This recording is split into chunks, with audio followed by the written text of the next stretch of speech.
Hello, in this video I'm gonna walk you through the financial model Excel template. I will show you the main inputs, the core outputs, reports and charts. So let's get started.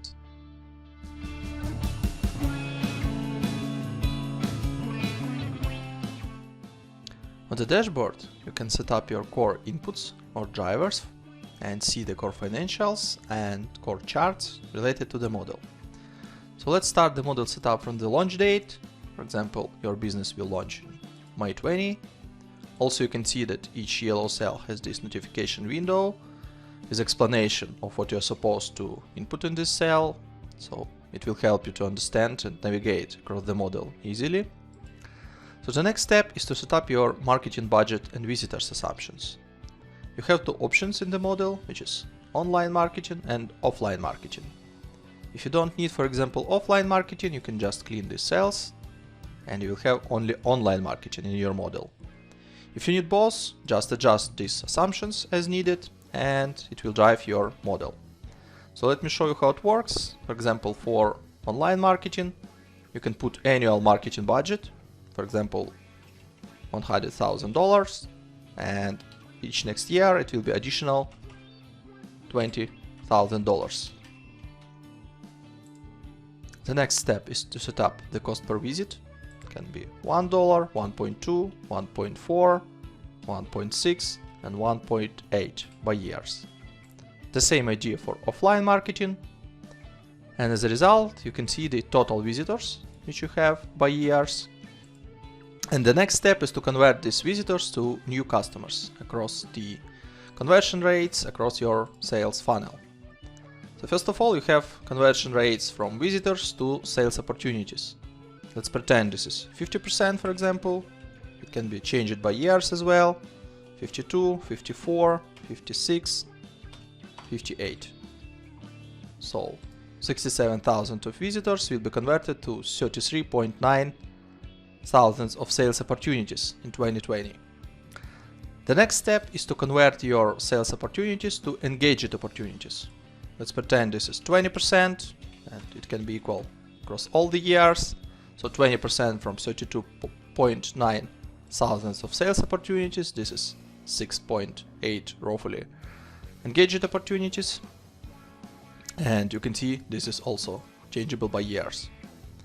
The next step is to convert your engaged opportunities to new customers. This is the final step of your sales funnel within the model. So you can put 10%, for example, 11, 12, 13 and 14.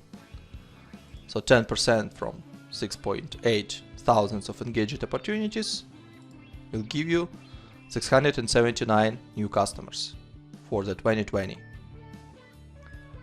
So after you will set up everything, revenue, expenses, COGS, wages, and all other assumptions, you may review your core financials and review your revenue breakdown by services or products, your profitability, which includes revenue, EBITDA, and EBITDA percentage, the cash flow chart by years, and the cumulative cash flow also by years.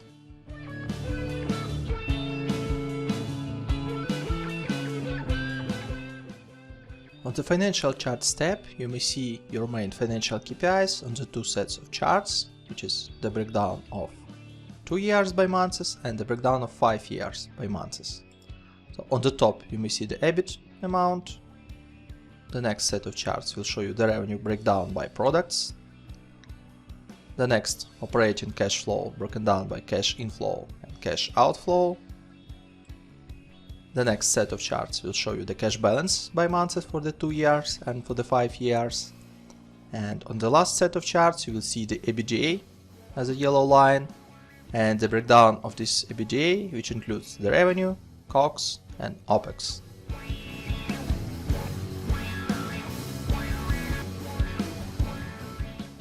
On the operational charts tab, you may see the new customers breakdown by months and active customers broken down by months, and also broken down by services or products.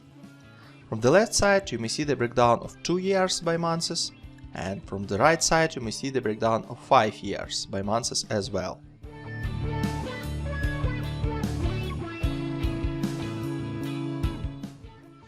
the income statement tab, you may see your main components of your profit and loss, which is total revenue, total cost of goods sold, gross margin, total variable expenses, total admin salaries and wages, total fixed expenses, EBITDA, depreciation and amortization, EBIT, interest expense, net profit before tax, your corporate tax, and as a result, net profit after tax. Please note that each category has its own subcategories, so you may click on this plus button and see the detalization, for example, for fixed expenses, or for variable expenses, or for example for the revenue. On the cash flow statement, you may see your cash flow broken down by cash flow from operating activities, cash flow from investing activities, and cash flow from financing activities. The same information you may see on the cash flow statement in a direct method, operating, investing, and financing activities, but in more collapsed form. Just easier to see the information here. And the balance sheet will show you the breakdown of your current assets, non-current assets, current liabilities, non-current liabilities, and equity by its subcategories. The summary of three statements you may find on the Financial Statement Summary tab. On the top you have income statement broken down by 5 years, and the selected year, which you can change here, broken down by months. Below you may see the same information on the chart form. The next set of tables and charts will show you the balance sheet, main KPIs broken down by 5 years and selected year by months.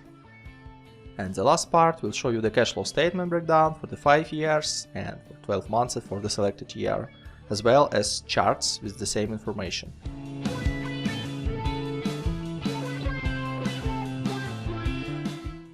On the Benchmark KPIs tab, you may see 5 industry-specific benchmarks, and you may see the comparison of these benchmarks with what is calculated in your model. So you have gross margin percentage, net profit percentage, direct wages as a percentage of revenue, average monthly revenue per active customer, and active customers per 1 direct FTE ratio. All these yellow cells are changeable. For example, you know that gross margin percentage for your industry, for your country is 65%.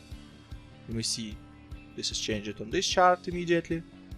And to the right of these yellow cells, you may see the values calculated by the model based on assumptions which you set on revenue, expenses, COGS, and all other assumption steps. On the graphical form, you may see also comparison of gross margin calculated by the model, which is blue, and industry gross margin, which is orange. The same net profit, direct wages as a percentage of revenue, average monthly revenue per active customer, and active customers per 1 direct FTE.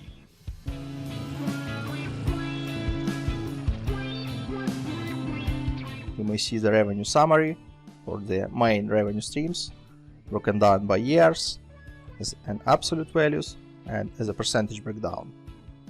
The same information is reported in here on the charts. Also, you are able to select specific year and to see the monthly run rate and revenue depth for these revenue streams. On the bottom of top revenue report, you may see the revenue bridge, and you may see the total revenue for the starting year and for the ending year, which you may play using these setups, and you may see the factors of growth of this revenue broken down by revenue streams.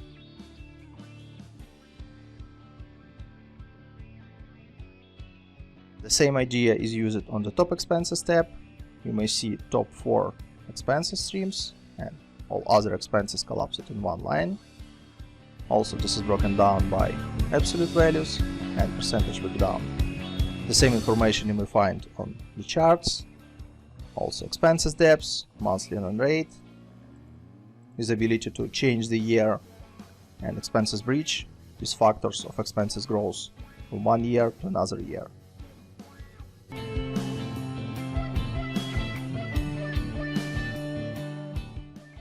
The color coding in the model is very simple. You may change any yellow cell in any yellow sheet within the model. This means that this yellow cell has some input, assumption or driver which impacts the calculation within the model.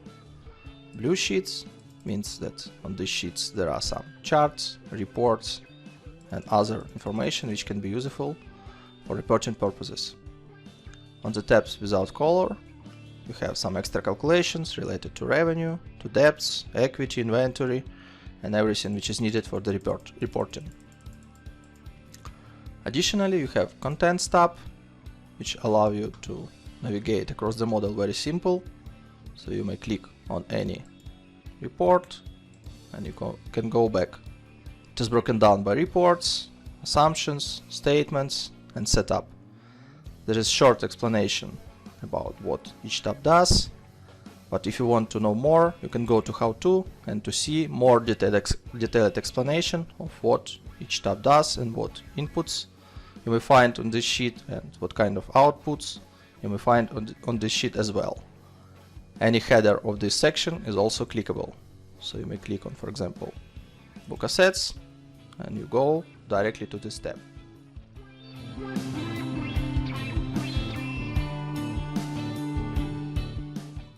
On the Revenue tab, you may set up your main revenue assumptions. So let me show you how it works. First of all, you can set up to 5 services or offerings or product names which you have in your agency. For example, offering 1, etc. You can adjust and set any name which you need. If you really need just 3 services, you can clean assumptions for 4th and 5th, and you will have only 3. If you need all of them, you can adjust the names and assumptions, and you will have 5 offerings. The next step is to set up starting number of customers. So if you are not 100% startup and if you have some active customers at the start of the year, you can just put some numbers, for example 50, 60, 70, or whatever amount you have. If you do not have any active customers, you can just clean this section and you will start from 0 active customers. The next step is to set up your new customers allocation by years. So you can just adjust these numbers: 10, 15, 20%. On the bottom you have the total. Total should be 100%. So you need to adjust, for example, 15 here, 15 here, and for example 20 here. So now you have 100% by years. And the next step is to set up your lifetime months. So each service can have its own lifetime. So for example, in service A, customer live in your company in average 6 months, for example. Service B 10, 12, 15, 18 months. Based on these numbers, you can see the active customers calculation by years and the total. And the next step is to set up your average monthly spend per active customer. For example, in your service or in your agencies, customer in services A in average will spend per month 15,000 for the first year, and each next year one additional $1,000. The same for other 4 services. And the final, you need to set up the fee you are going to charge them as a percentage of their monthly spend. For example, for services A, you're going to charge 2% of their monthly spend within your company. The same idea for the services B, C, D, and E. This is changeable by years as well, so you can set up 2.5, 3, 3.5, 4, and 4.5%.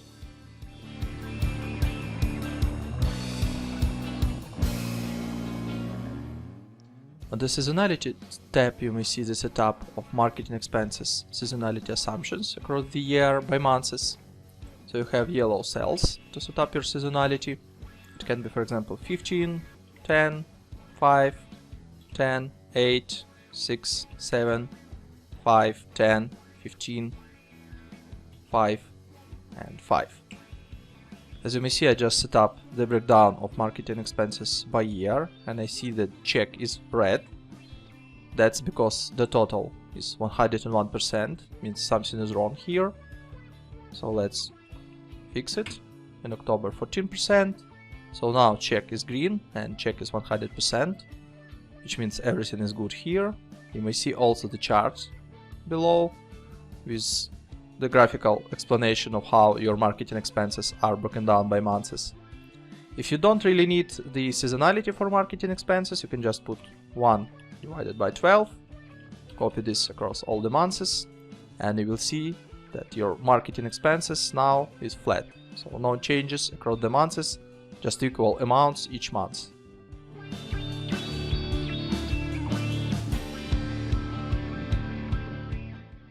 On the COGS tab, you may find 6 categories or components of your COGS. One of them is predefined, which is direct salaries and wages. I'll explain a bit later how to drive this on the direct wages tab. Other 5 categories are available, so you can change the names. I don't know, for example, hosting. So you can change the COGS assumptions, for example, 15% of revenue. And on the top, you may see the main driver of calculation for the COGS, which is total revenue by months. And here you may change the assumptions, which is a percentage of total revenue. Below you may see the categories and calculations of COGS components by months. And finally, in income statement under COGS total, you may see all the components of COGS broken down by months and broken down by categories.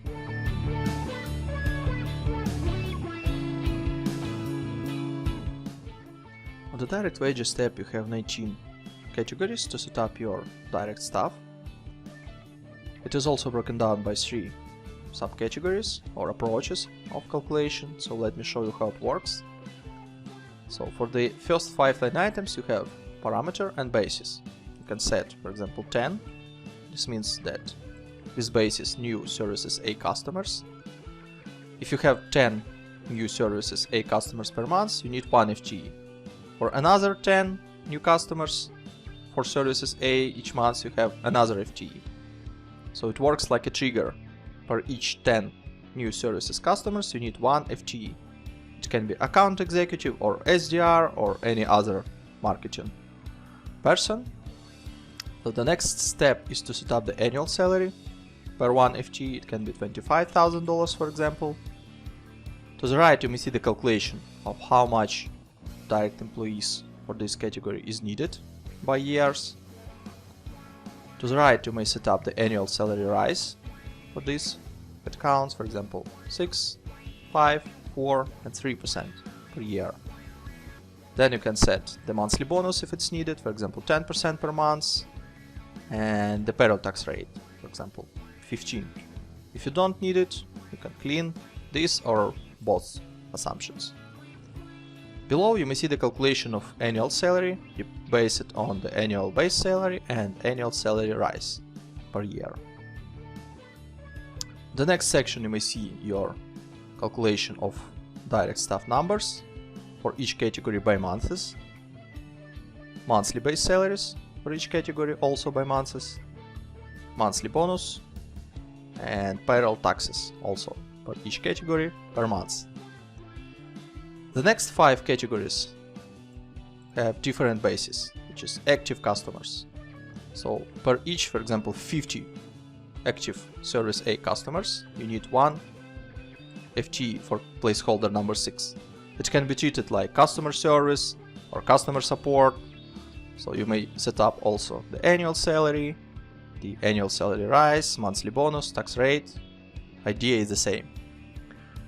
And the final section, starting from placeholder 11 to placeholder 19, you can set just hire date, for example, starting from March. The fire date can be the end of the model. Again, manual salary, which can be 35,000 per 1 FTE.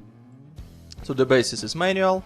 You need to set up count of headcount for this category, which can be 2, 4, 6, 8, and 10. The same idea. Annual salary rise, monthly bonus, tax rate, and below you may see the calculation. So as we started in March, we can see 2 headcount in March. So finally, in income statement, you can see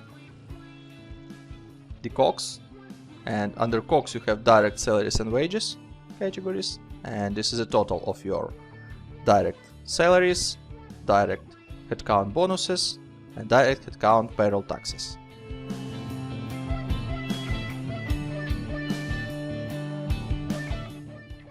On On the admin wages tab, you can set up to 19 categories for your admin staff. Let me show you how it works. For example, managers. This hire date starting, for example, from February 20 till the end of the model. You can adjust annual salary per one headcount. It can be, for example, $40,000. Then you should input number of admin employees. Let's pretend in the 2020 it will be 1, then 2, 3, 4, and 5. Then also you can input annual salary rise. So, for example, 3% of annual salary first year, for next, 5 and 6. Also here you have set up for the monthly bonus, for example 5% per month, and the payroll tax rate, for example 12. Below you may see the calculation of annual salary, depends on the annual salary for the base year and for the annual salary rise. Also here you can see the calculation of number of headcounts. It starts in February because we set up February start of hire. Here you can have monthly base salaries, monthly bonus calculation, and monthly base taxes, which is payroll taxes. And under income statement you have total admin salaries and wages section, where you may see the breakdown of all your headcounts categories and the breakdown the values by months.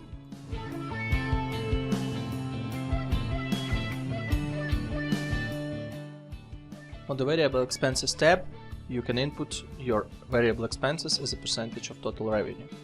Let me show you how it works. For example, bank fees. And your bank fees is 2.5% of your revenue. So, in the same way as your revenue grows over time, you may see that bank fees will grow as a percentage of this total revenue. The same way you can input other variable expenses, like for example 5%, direct labor, like 15% of total revenue, and below you may see the calculation of these variable expenses by months. So these expenses will be connected to the income statement tab, section variable expenses, and you may see these line items by months and broken down by expenses types.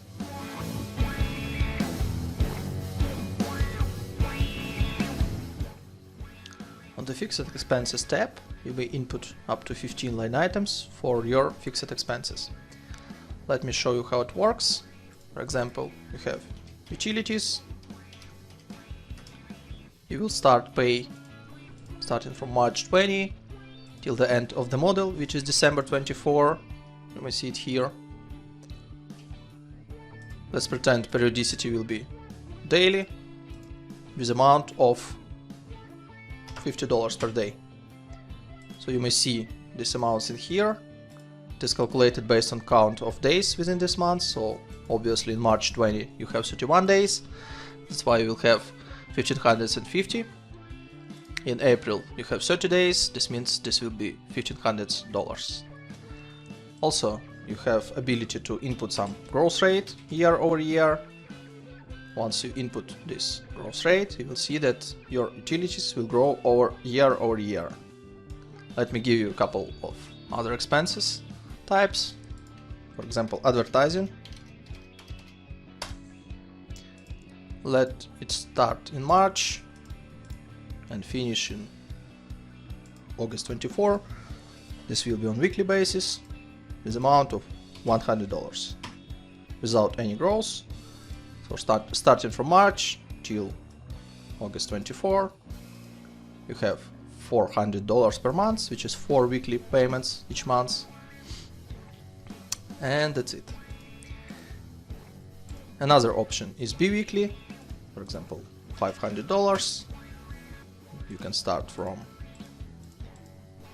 July, for example, and you will have 2 payments, which is 2 bi-weekly payments within the month. $500 multiplied by 2, you have $1,000 per month.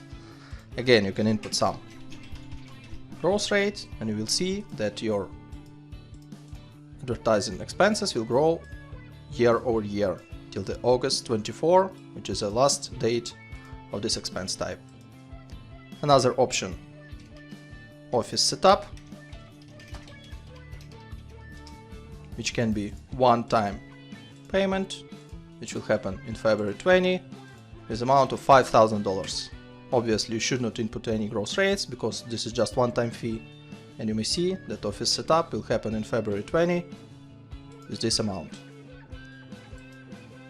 Another option, insurance, let it be start from January 20 till the end of the model, and it can happen monthly with $1,000 per month, with 5% of gross first year, 3% of gross second year, 2% of gross third, and 1% year number 4. So you may see this calculation here. Starting from January 21, it will grow for 5%, which is $50. And starting from January 22, it will grow for 3%, which is additionally $32. Another option, quarterly. You may see that insurance will be paid $1,000 each quarter. You can start it, for example, from February, and this will be shifted to 1 month forward. Another option, semi-annually. In this case, you will have insurance payments once per half a year, again with a percentage of gross. And the last option is annual payments or yearly payments. You'll pay one time per 12 months, starting from February till December 24. For each expense type, you can use gross rate, and the calculation you may see in here. Also, in income statement, you may find total fixed expenses group. If you will ungroup this section, you can see these amounts broken down by months and by fixed expenses line items.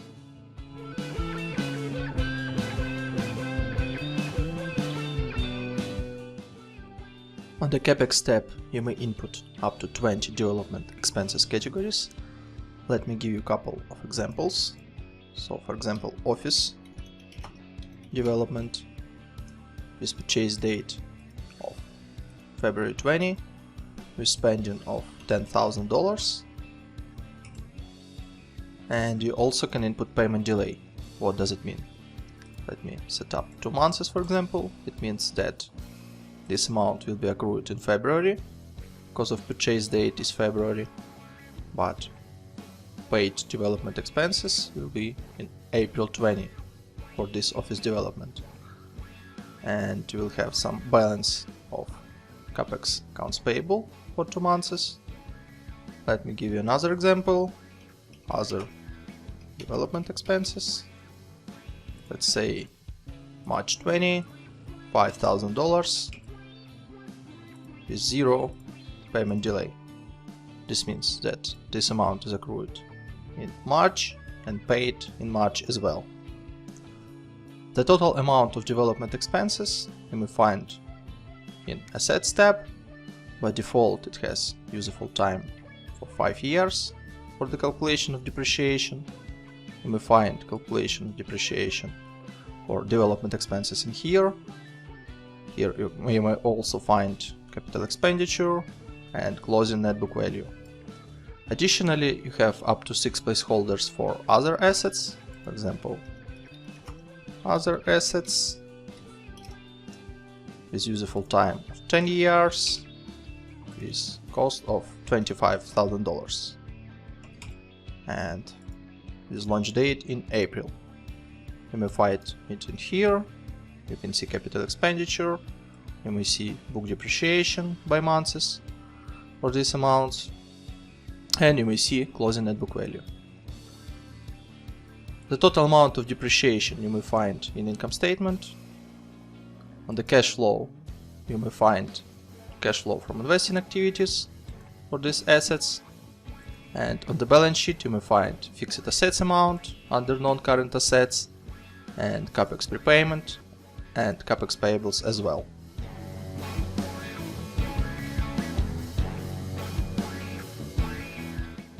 On the capitalization table, you can input different founders and investors' contributions, broken down by different dates of funding, is different cost of share for each series, and you can see the dilution of shares after each round, and pre-money total equity and post-money total equity. Let's pretend that we have two founders, founder 1, founder 2. So total amount of shares for founder 1 can be 10,000, for founder number 2 20,000. Let's imagine that cost of share will be $2 and the date of founding is February. This means that investment for founder 1 is $20,000, for founder 2 is $40,000. In total they invest $60,000, which you may see here. The dilution is 33 to 67% of shares. So let's pretend that for Series A we have one investor and the date of issuance is May. Cost per share is $5 per share and number of shares is 1,000. So total amount of investment will be $5,000. You may see that before the Series A total equity was $60,000, after $65,000, and investor 1 will have 3.23% of shares, and the shares of founder 1 and founder 2 also diluted, 32.26 and 46.52%. You can also input some amounts for Series B and Series C. The same way you can set up the date, cost of share, and up to 5 investors is up to 5 placeholders for number of shares. The amounts of funding you may see in the cash flow, in the ordinary equity risings, and you may see the balance sheet, which shows you the total equity by months.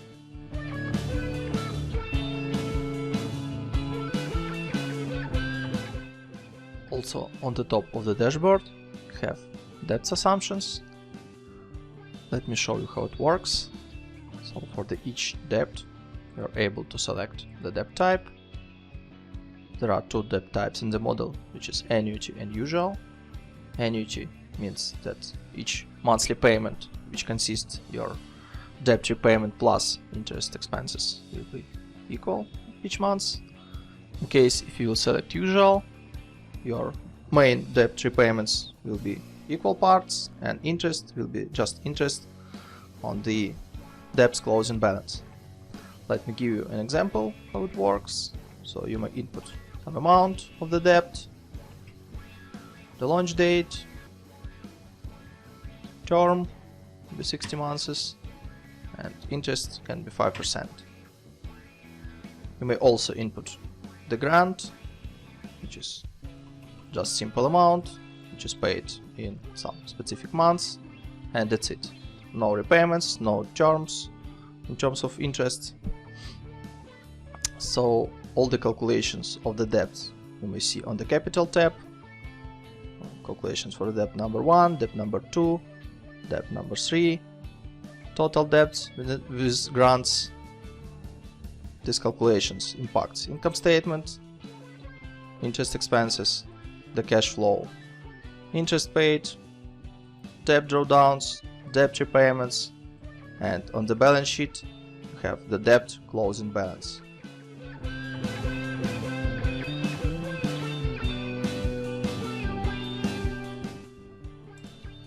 On the top of the dashboard you have currency, denomination, and taxes setup. So currency inputs means that you can input all your drivers for the model using one currency. You have currency outputs. It can be the same as currency inputs and it can be different from currency inputs. So let me give an example. When you input in United States dollars, you have euro as an output, and for this case you can set up currency exchange rate. This is 1.2 for example.